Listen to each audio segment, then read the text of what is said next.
Okay, Youest, you listener. So you are in for a treat. You're going to be listening to a conversation that I'm having with literally one of my favorite women soul sisters on the planet of this earth. I'm so excited for you to be here because you are going to have the opportunity to learn so much about how to reclaim your authentic power. Let me tell you all about Ashley. And then I'm just so excited for you to join in on this conversation. And of course, let me know, what did you get from this? Takeaways, insights. I know there are going to be many. Ashley Bernardi is the founder of powerhouse media relations firm, Nardi Media, where she works with corporations, brands, entrepreneurs, and nonprofits in obtaining high-profile placements in broadcast, print, and online media. Trained as a journalist at CBS News, nationally syndicated program energyNOW on Bloomberg, and Washington Post Live, she has a natural ear for a story and journalist passion for research. She really does. Side note. The traumatic death of her father at a young age and diagnosis of Lyme disease and postpartum depression after the birth of her third child deepened her passion for health, well-being, and spirituality, and taught her how to access her own authentic power to really, truly heal her life. Ashley is a certified life designer coach and received her certificate in the science of well-being from Yale University. The oldest child in a proud military family, Ashley was born in Schweinfurt, Germany, hopefully said that right, and has lived and worked in New York City and Washington, D.C. She is the author of the award-winning book, I'm holding it up if you're watching this, Authentic Power, Give Yourself Permission to Feel. This is a conversation I've been so flippin' excited about, Ashley. I just want to say one more thing. Ashley literally has been like just a sister from another mister on the path who's helped me be my meest me, and hopefully I've helped her to be your Youest you. And I'm so grateful you're here. I love you, and I'm so excited for this conversation. I love you too, Julie. Thank you. I'm so excited as well. And it's true. We are sisters from another mister. I love that. I'm going to remember that. All right. So there are so many areas that I want to dive into. I think what's really important, because first of all, I have to say, like, I almost feel like the proud aunt who's like holding the baby that, this book, Authentic Power. I remember when you had that download, that idea. You've always been a writer. You've always loved stories. Maybe just to share, because, you've gone through your own challenges, like big time. And I think coming to claiming your own authentic power and then finding experts to talk about it. I mean, this book is I feel like everyone needs it, especially women need this book. And maybe just to share like the impetus behind it, like how that came to be and why it felt like this labor of love for you. Yes. Oh my gosh. Yes. There's so much I want to say about it because you are such a huge part of this story and how this book came to be. And I want to say, without you, I don't think there would have been this book. But you are and were my life coach. And that is like, everyone needs a life coach. Everyone. Even if you don't think you do, you need one. And when we were going through what my heart was calling me to do, I kept hearing this voice that like, right, Ashley. And like in the past, like when we hear those voices, we're not like, I used to not trust my intuition. Like, oh, that's crazy. You hear the imposter syndrome. I suck at writing. I'm not good at it. Who am I to tell my story when I work with so many people who have other stories that are so amazing? Oh my gosh, everything would always play in my head. But this was like this quiet calling, which I think you and I figured out this was definitely my higher self. Saying, Ashley, it's time to share your story. And I kept seeing this vision of a book, and it was like this woman in gold, like holding this book and like, okay, now get to work. And I was like, oh, damn it. All right. Like, you can't ignore that. And then also, as my life coach, I had that accountability, like you saw it too.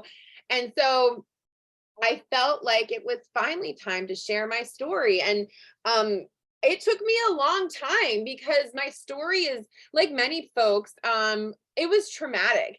And I can, if you want me to, Julie, I can share a little bit of it, and Yeah, to kind please, of please. get to where it is. But My story started when I was a child, and I was always a creative kid. I loved writing. I loved poetry. I loved daydreaming. I loved dancing. Like I was just kind of a fairy or butterfly, like floating around my childhood. And I really knew myself. But when I was 11 years old, I experienced trauma that would change the trajectory of my life forever. And that was when my father died of a sudden death heart attack in front of me and my sister and my mom. We all tried to save his life. And I used to never even be able to talk about this, like without just almost hyperventilating. So this just speaks measures for how far I've come. So if anyone has ever experienced that trauma, I also know how hard that can be to just even verbalize what happened. That night, where I was calling 911, my sister and mom giving him CPR. I ran out to get the neighbors. I was 11 years old. My sister was 9. My mom was a young mom in her early 40s. And what we found out was there was nothing that we could do to save his life. Whew, okay, that changed everything for me. I mean, that just shut down the part of me that believed in magic and fairies and butterflies and writing and poetry and art and creativity. And I became a shell of myself. I thought that what I thought that I should do is just get back to normal. And back in the 90s, which is when this happened, there wasn't as much emphasis on mental health. And at the counseling of grief counselors, at the advice of grief counselors, I was put back to school a week after my dad died. And everyone was saying, oh, just act like she's returning to normal, get her back into normal.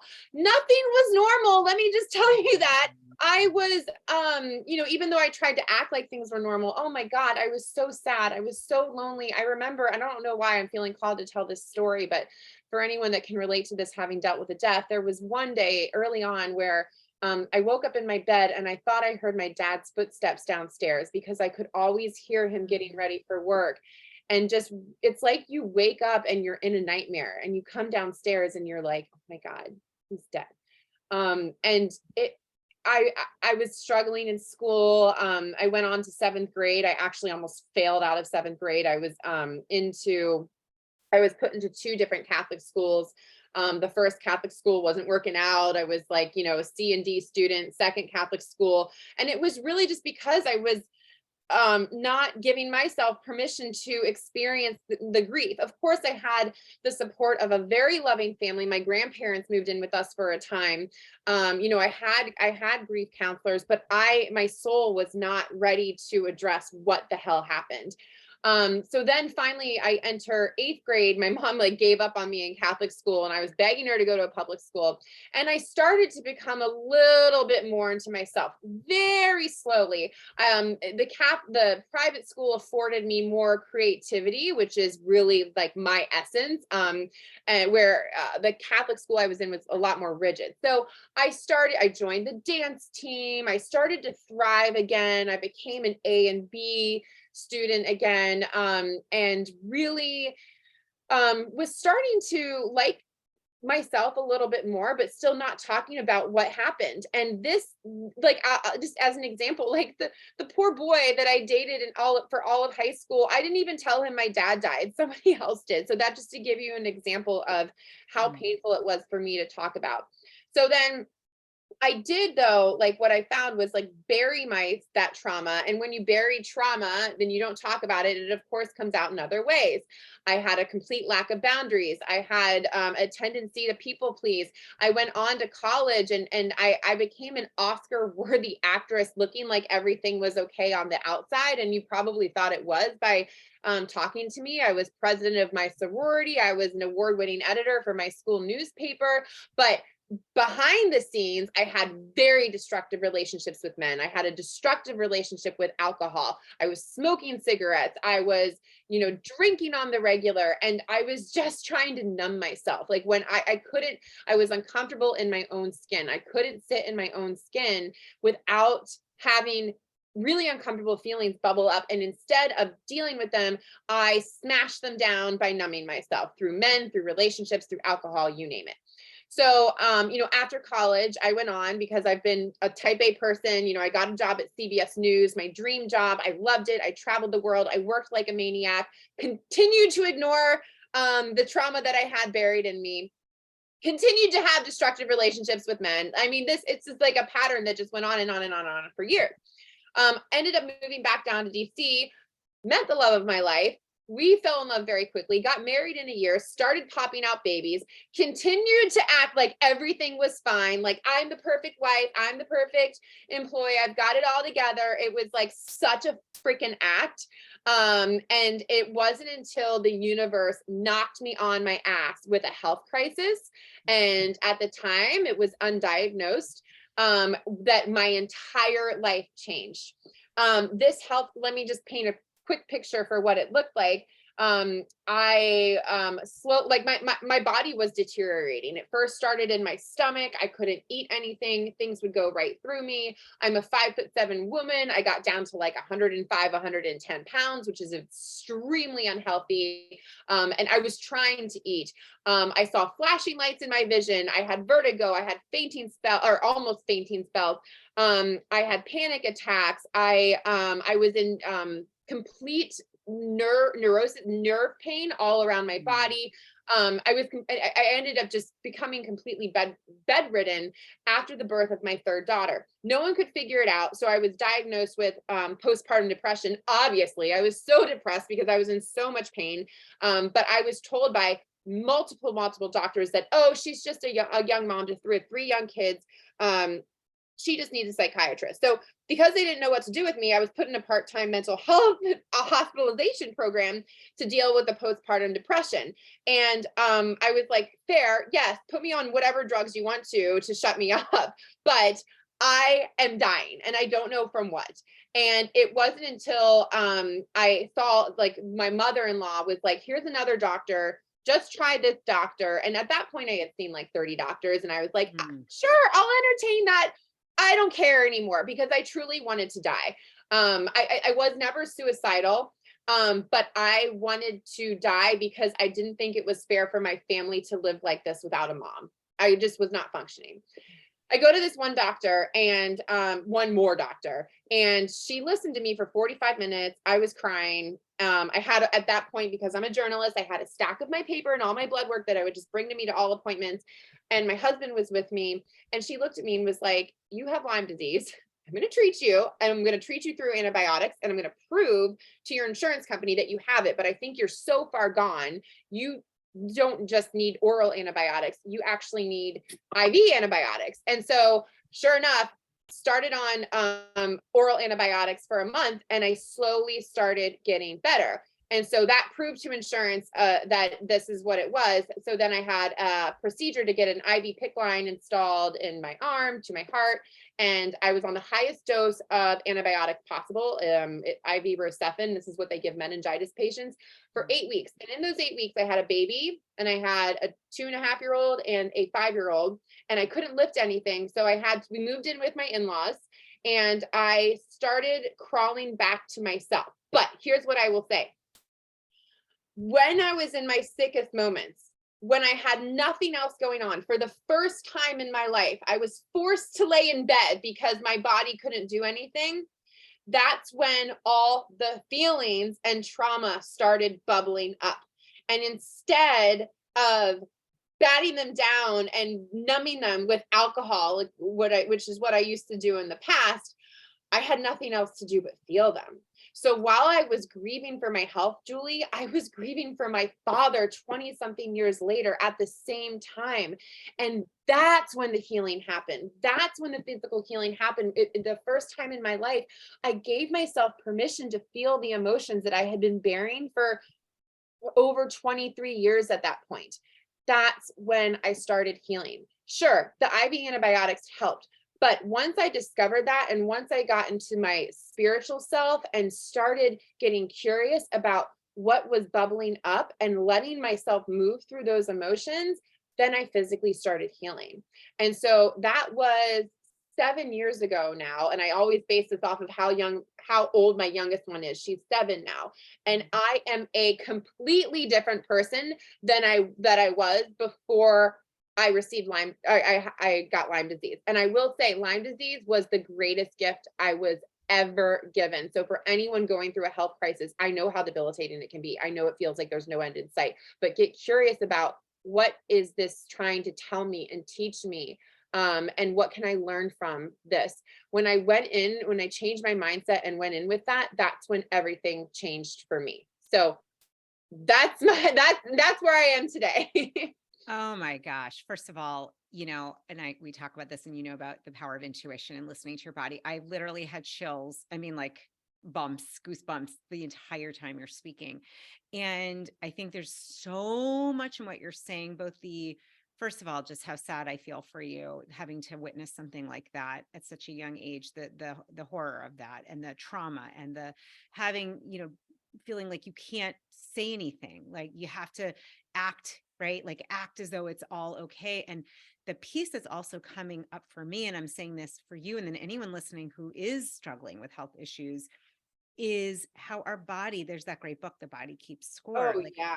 your body knew the cellular memory, like those feelings were still there. And that is something, and I know from knowing you and watching you do this very powerful inner work, and then of course getting curious, like to me, and I know that's a lot about what's in your book as well, is the power that we have when we allow what is revealing to feel it and for it to heal. And I just, goodness, to hear you say that was your greatest gift, as someone who's healing through a thyroid condition, I get it. I sometimes don't feel that way, but often it's like, oh, you know what? That's reminding me to speak my voice. This gave you the gift, is what it sounds like, to really come home, crawl back, to come home to yourself and reclaim the magical fairy, the creativity, the writer, the dancer. I mean, everyone, you guys, Ashley, like you are magical. You really are. And this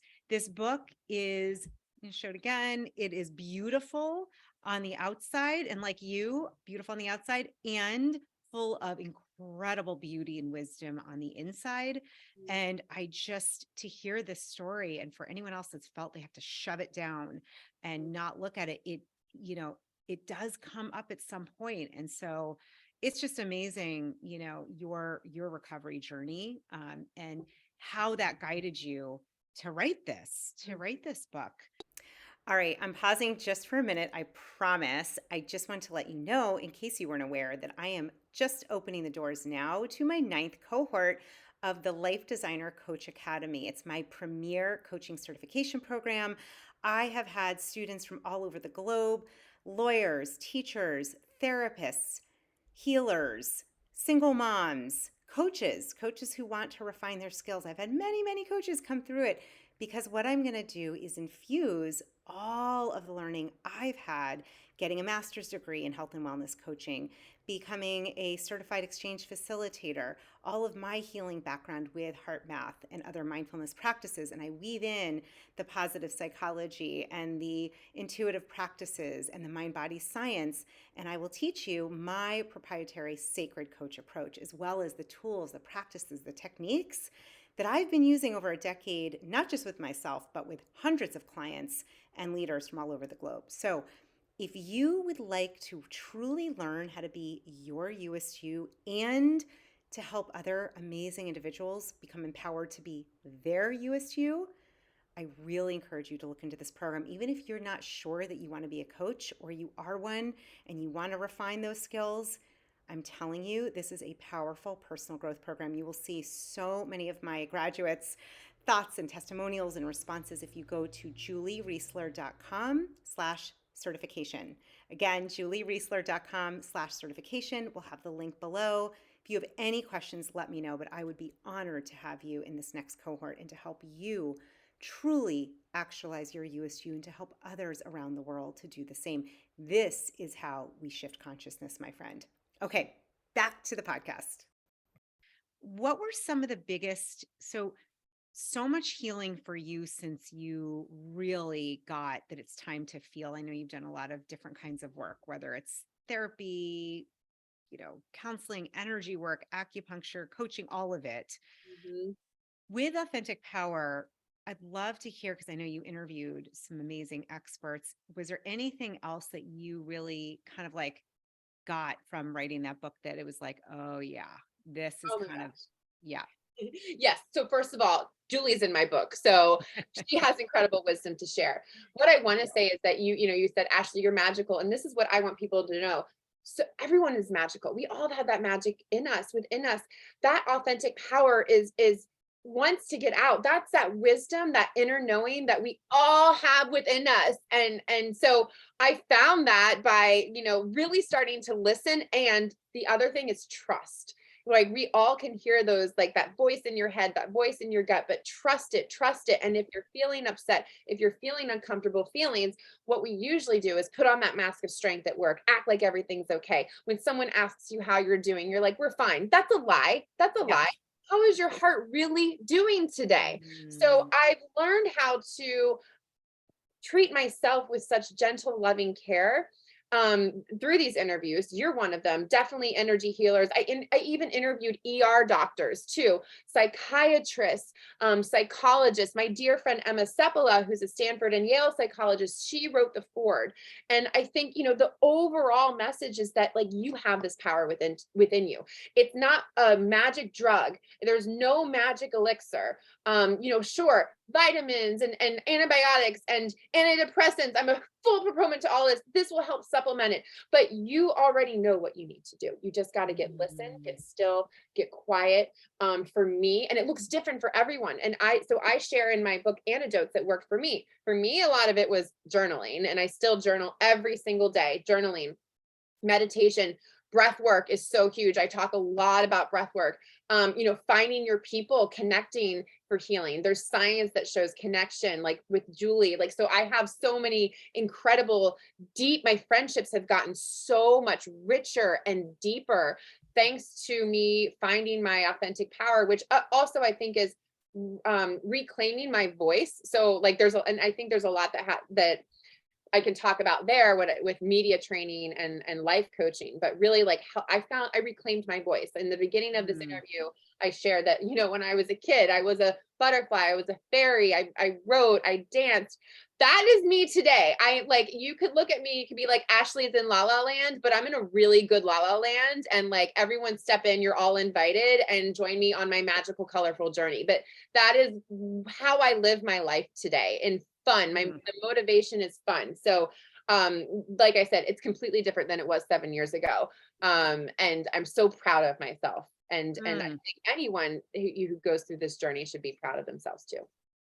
So beautiful. And I'm reminded, I can't remember the Einstein quote that talks about imagination, daydreaming as being like the highest form of quote unquote wisdom, the highest form of like accessing the infinite, of accessing the divine. And you really, it's one of the things I love so much. I mean, I love so many things about you. I love that you embrace all of that. And I would actually love to talk about reclaiming your voice, because I know that you've been doing a little U-turn or a little like new path, and love to share about what does that look like for you? What does that mean? How has that journey been? Because I will say anytime we start to get that nudge, like something doesn't feel 100% aligned, that is a time to pause and to reflect. And you have done this so beautifully. So would love to hear, what does that mean today, reclaiming your Oh voice? my gosh, I have so many thoughts on this. So reclaiming my voice is definitely part of my story and authentic power. Like it could have, like the other subtitle is like finding your voice, which maybe that's my second book. But I really focus on speaking my authentic, loving truth with grace. And that's what I want to put out in the world today. And Julie knows, but my word of the year is grace. And so finding my voice and using it to help others, to better the world, and to give myself grace. What does that look like professionally for me? That professionally, like what I've learned is that I work in PR. So I help a lot of people get on TV and print online, and I help a lot of book authors. As I've been working with them over the years, and this is my 8th year in business, I found that people struggle with finding their voice. I didn't share my story for 20 something years, and it can be really scary and people can get stuck. So I offer media training where I teach people how to use their voice, how to share it with the world. But then I added another layer into it, thanks to you, Julie, which is with the life designer, life coaching. And I was so interested in becoming a life coach, having you been my life designer coach for, I think, years now. And I never thought that I could put the two and two together. I was like, okay, I'm going to be a media trainer and I'm going to be a life coach. And I saw them as separate. But as I went through your program and I kind of just daydreamed and let this evolve in my head and create it in my head. And as I talked to more clients, what I found was that the two are really fused together. And so I every day implement what I learned in the certification program in my media training and with my clients and with my kids and in my personal life. But I also now finally see the connection that, hey, even before media training, let me help you get unstuck in sharing your voice before I teach you how to share your voice verbally. And so now I offer life designer one-on-one coaching with my clients, and then they could graduate to media training. And then if they're ready, they could come and work with me on a retainer client. But I will say Nardi Media is completely full for retainer clients. Like, we're not taking on any more clients right now for PR. What we are doing, there's so many other ways you can work with us, is life designer coaching and media training. So helping you find your voice and share it with the world. And I will say that's what I'm most passionate about right now. Anyone who is a change maker, who has a message that feels that they can help others and inspire others and create change for the world, that's what I want to help you do. That is what I'm most passionate about helping people do. Woo! I feel like, amen. I just got like vitamin A. Whatever that is. I don't know. I'm sure if you're listening here, you can't not be more energized. I'm listening and I'm like, oh my gosh, what? It's so beautiful. First of all, to hear an inspired woman who is, all about really tuning into your authentic power and helping others to do the same. And I personally, this finding your voice and getting unstuck, oh my God, that is so important. I mean, I could go on and on. For me, like physically, I think for years when I didn't have my voice, that is part of the cause of my throat, thyroid issues in the throat. Connected. And the fact that they're so fused together, like you said, before you get out there with your message or get in on media, or, because I really know, like, I know from people that are listening to this show who write in, who send notes, like, we're attracting really, really ambitious, beautiful souls that want to make an impact, that want to raise consciousness. Like, we're all in this together. I freaking love that you got clear on your voice and your authentic power. This is where I'm like, amen, amen, because now you are really helping others to find that, because sometimes it gets stuck. Sometimes, if you haven't done the work, it can feel like those stories are true. It can feel like what you have to say is not good enough. The imposter syndrome, good Lord, can that be loud? I mean, all of it. Yes. So this is beautiful. And I think it's also incredible knowing that you have this amazing PR firm. It is booked for now, and you've realized, helping people to really, really get unblocked in their voice and be able to share it. To me, those are hand in hand. It's like PB&J.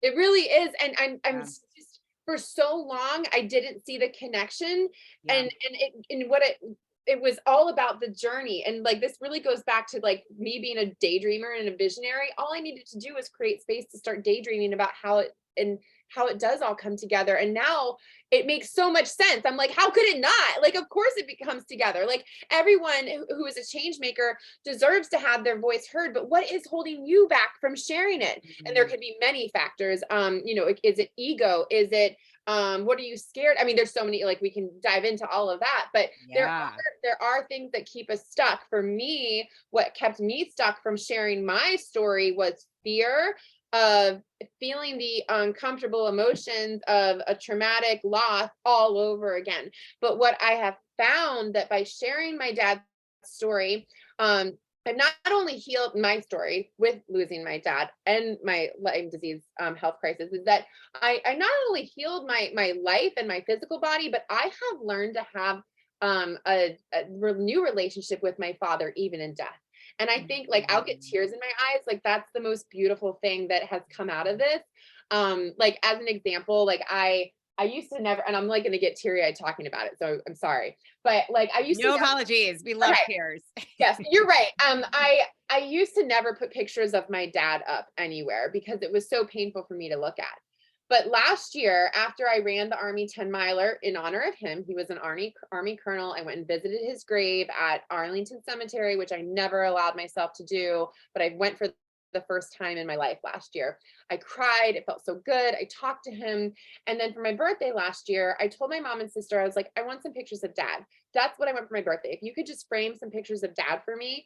And so they did it. And so now these pictures are up in my family room. I see my father every single day. And here's the most beautiful thing that has come of this. My daughters see him and they know him now. We talk about him. The other day, Scarlett, my little one, was getting ready for school. She got her backpack, her little jacket and hat on, and she was hugging the pictures of my dad and kissing him and saying, I love you. And that was how we created a new relationship with my dad, even in death. So it's possible. Like, look at all that healing I've done just by finding my voice again and sharing my story. Woo. All right. I've got tears in my eyes. I I feel know. like between the chills and the tears, I'm like, oh my God, this is, ooh, I'm getting like a whole body, I know. Oh my tuning gosh. into this. So Well, maybe, beautiful. I don't know, it just to go for a moment, I think in a little more, you and I, we can go woo all day All long, day. Let's do all it. day. I'm like, oh, my intuition's like, let's do a little you Uh-huh. I'm into ready. connecting with our loved ones, with souls that are not in physical form. Something saying, let's go there for a minute, because I think, you and I have talked a lot about this in different ways, even just being open to receiving. It's interesting. We're talking about authentic power, and I'm like, oh, connecting to that authentic power, to the voice of loved ones who may not be in physical body, who may not be Absolutely. here. And so beautiful that you brought those pictures, you allowed those, and that now your children, your family, they're loving up on him, even though he's not here physically. I'm curious, Ashley, and maybe if you have any stories or just ways that you felt connected with him, his authentic power, even just, from the other side, from Oh him. my gosh. It's so, yes. So, oh, okay. Yes. You're Like, like, which story? where do I start? So there are so many times, and this has even happened with, I think you, and you've been coaching me, that like my dad's energy will come through even when I'm talking. So like I can feel him energetically. But let me say this, because this is in my book, and this is what got me on the path to having a new relationship with my father and other loved ones, even in death. So our dear friend, who Leanne Taylor, Yes. she has an incredible story. She is my spiritual mentor, and I worked with her on moving through the veil, which means that Leanne will tell you, our loved ones are always here. You just have to call them in, talk to them, have conversations with them. And she taught me how to do that through an art called sacred writing, where you essentially just start scribbling, or like ask spirit. You can call in your dad, whoever you want, a question, and then you just go. Don't think, don't edit, just start writing. And it feels weird. I tried it at first and I was like, this is really weird and woo woo. But then you start going and going and going, and you're like, oh my God, I'm really getting a message here. When you step back, I still have journals from my sacred writing from years ago, even when I started with Leanne, and all the incredible messages that I would get, not only from my dad, but from my grandparents and other loved ones. So the message, and I believe this, is that we always have access to our loved ones. They are showing us, and so another one of my favorite books is by Laura Lynn Jackson. Oh, yes. She's Okay, been so the on here book too. Signs. So your loved Yes. ones are always sending you signs. Every time I see a blue jay, which is often on my deck, there's my grandma. I know that's my grandma, because or if I hear a song, there's my grandma. So just looking for those signs, even if it's not in sacred writing, but just having those conversations and praying and writing and looking for signs. Like there's so much, and I write about this in my book, and I interviewed Leanne for the book.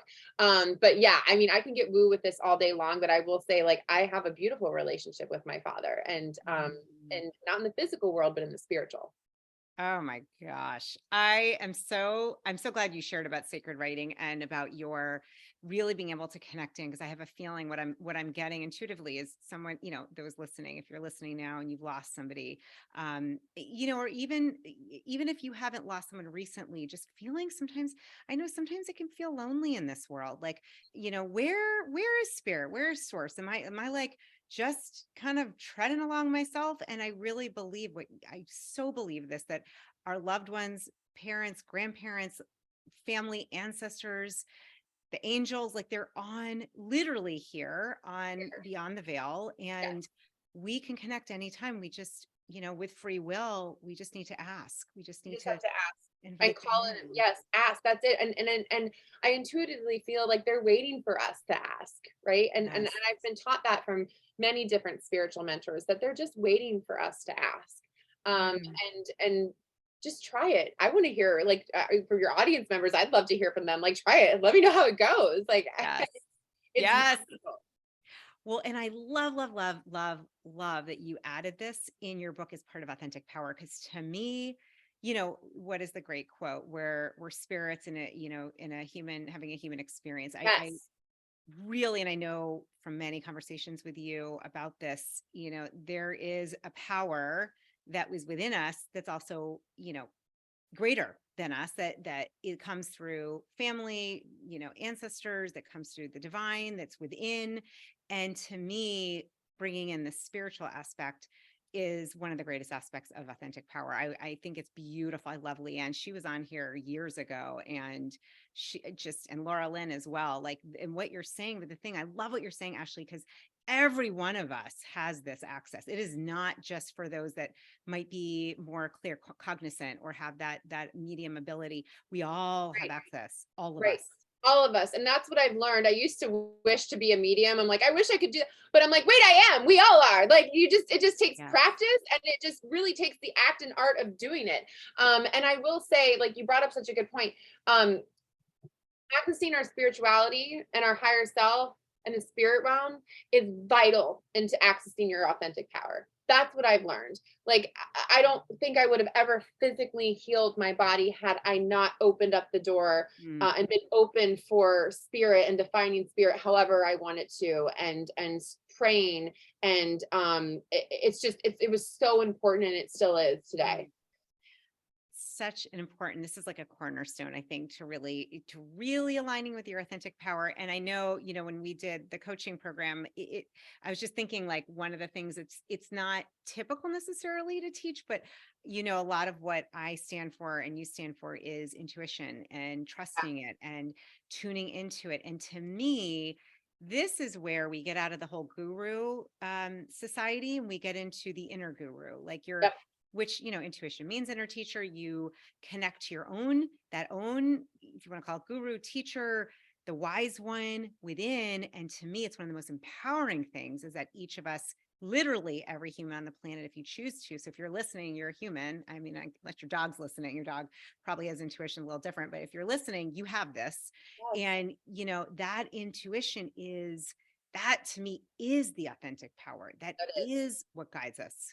Exactly. And I also think, and you bring up a good point, like, your authentic power can be defined however you want it to be. Like, for me, this is how I access my wisdom within. It is intuition, it is spirituality, it is using my voice and sharing my story and my truth. And intuition has been a driving force behind that. I used to never pay attention to intuition, but what I learned was that I'm a super intuitive person, and that when I start paying attention, magic starts happening. And when I start listening to my intuition, magic happens. I know I brought up magic a lot here, but I believe in miracles. I believe in magic. Like I said in the beginning, I'm a fairy. And so if you ever want to tap into magic and explore and have fun and create with me, like, that's what I love doing. And because I've accessed my intuition, authentic power, that's what led me to write this book. And that's what led me to become a life designer coach and now teach people how to find their voice. It's just, it feels so divinely orchestrated for me. There were no mistakes, there were no coincidences. But if you had told me, like, 10 years ago, this is what I would be doing, and I wouldn't be a journalist anymore, I would have laughed in your face. It's just, it's interesting how the Mm. universe helps shapes you. Oh my God, so beautiful. And what I hear in all of that is it's like following just the little bit of hints, the hints here and there, the energy, what's aligning, what's not, and just trusting that goes back to your word, trust, trusting Mhm. a little more, building that muscle. I love your word for the year, grace. It's one of Grace. my favorite words. It's like, can we be graceful with ourselves, with our Yeah. time, with others? You really epitomize that, Ashley. And I want to make sure we're going to have your website, your information, everything in the show notes. It's ashleybernardi.com would be the best website, or let us know which would Yes, be the there's one. two. You have two. AshleyBernardi.com is great. Reach out to me there. NardiMedia.com for anything, life designer or media training. Nardi, Nardi media, media.com. If you want to learn more about my book and my story, Authentic Power, Ashley Bernardi is a great place to start. Awesome. NardiMedia.com and Ashley Bernardi. We'll have all of it, all the links, all the things. Okay. You know this term. I always end and like to ask, we call them heart flares. Love heart This came to me in a meditation when my heart was like, I was journaling after and it was like, boom, like I'd finished. I was like, I'm done. And then I literally heard, oh my God, there's more. And I felt like my heart was like holding up one of those flares you see when like a car, shuts down. And it was like, do not shut that journal. I have more to say. So I'm just going to ask, is there a heart flare or flares that your heart feels like maybe I didn't ask you something or something coming through or anything you're feeling just called to share with our beautiful Youest listeners who we love? I love this. Okay. Here's what the immediate message heart flare that I got. We are all going to find ourselves in uncomfortable moments in our lives. And in my, I'm not saying like you may never experience a trauma like mine, and I truly hope you don't, but there will be other moments that are hard and difficult. And what I learned is that it's safe to move through those moments and experience the grief and sadness and get curious about what it is you're feeling. If you don't allow yourself to feel those, that's when you get stuck. So my message is that you need to move through those, and these moments are temporary. And when you give yourself permission to feel and move through them and process them, that's where healing happens. Mm, So I'll leave you with that. And I also want to say, this is the other thing that's coming through, is the feelings are safe, right? Like I used to think grief was, and sadness and anger were unsafe feelings, but we are humans and we are meant to experience tears and sadness. And these are, I actually don't see them as beautiful emotions. Some may call them negative. I don't even think that's the right word. We are divinely and physically orchestrated to experience those. We are mm. meant to experience those emotions. So when you give yourself permission to move through them, however uncomfortable it may be, in a safe, loving, gentle way with grace, that's where healing happens. Oh my gosh, that's beautiful. That is so beautiful. That's like basically allowing yourself to feel whatever comes up and knowing there's all of them are safe, which that in itself, and then doing that with grace. Ashley, I'm so inspired and so touched and moved and amazed by you. And I want to say for those that just go get her book and all things Ashley Bernardi, Nardi Media. You're an amazing coach, amazing life designer coach, amazing at PR in the media and helping people. I've seen it. And we worked together years ago with my book. And I remember I was like, who is this magical unicorn? Like legit. So, you walk your walk. I'm so grateful that you're unshackled from that, Yeah, the fear of feelings, the fear of having feelings. it. Oh my gosh, that's so beautiful. Unshackled from the fear of feelings. I got to write that down, Julie. I know Uh, I'm gonna it is so true, and that is possible for everyone. absolutely. Listen, sister, I am so grateful for you. I'm so grateful that you have really, really stepped into your authentic power, reclaiming your voice, the gorgeous work you're doing in the world, who you are in my life. I'm honored to be part of your journey and just thank you for your heart today and this beautiful conversation. Such a gift, and you are such a gift. Thank you for being in my life, Julie. You're one of the dearest people in my life, and just so grateful for our conversation today. And I hope it helps others too. Oh my gosh, so beautiful. I just have to say thank you to you, dear listener. Do you feel all the feels? Because I'm like ready to hug every single person if I could like reach out and give you a hug. Ashley and I, someday we got to get everyone together. Maybe we'll do a retreat and we will share authentic power, give hugs. Like I just thank you for being here on this journey, listening, tuning in. We really hope that you come away today connecting to your authentic power. Please, please, the universe, the planet needs it. And Ashley is one of the enchanted, magical human beings who can also help you to tune into that. So, with love, grace, gratitude, love, and light.